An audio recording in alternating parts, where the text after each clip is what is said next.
मोदी सरने पर आपत्तिजनक टिप्पणी के बाद कांग्रेस के वायनाड से सांसद राहुल गांधी को सूरत की सेशंस कोर्ट से 2 साल की सजा सुनाई गई।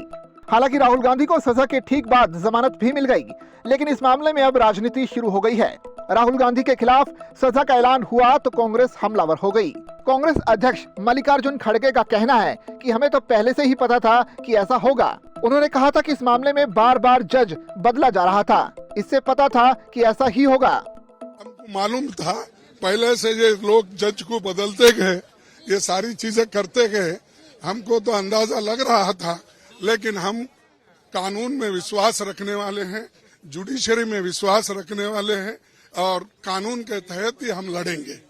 अब इस पर भाजपा ने तीखा पलटवार किया है। भाजपा नेता रविशंकर प्रसाद ने मीडिया से बातचीत में कहा कि क्या कांग्रेस अदालत को भी अपनी जेब में रखना चाहती है।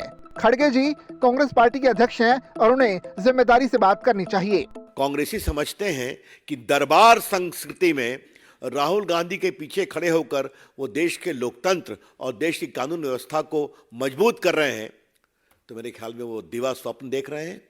और अगर वो ये समझते हैं कि न्यायपालिका पर आरोप लगाकर दबाव दे करके वो अपने पक्ष में कार्रवाई कराएंगे, तो वो और भी गलतफहमी में है।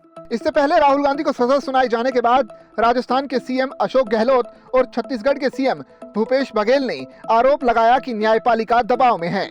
मुझे पता नहीं, राहुल गांधी जी ने जब कहा तो ये पॉलिटिकल आरोप था या एक प्रकार से पॉलिटिकल कमेंट था, उसको लेके इस प्रकार से कोर्ट में भेजा गया।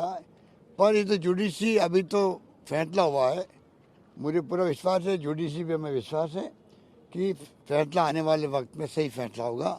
सबको दबाने की कोशिश, अभी बीबीसी के जिस प्रकार से सेंट्रल एजेंसी छापा पड़ा, एक उदाहरण है कि आप यदि हमारे खिलाफ लिखेंगे तो आपके ऑफिस में, आपके कार्यालय में, आपके लोगों के यहाँ सेंट्रल एजेंसी भेज देंगे। तो इस प्रकार से मीडिया को भी दबाने की कोशिश है,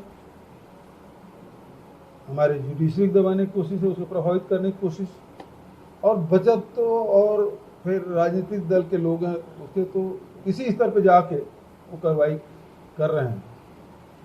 तो ये स्थिति यहाँ दिखाई दे रहा है।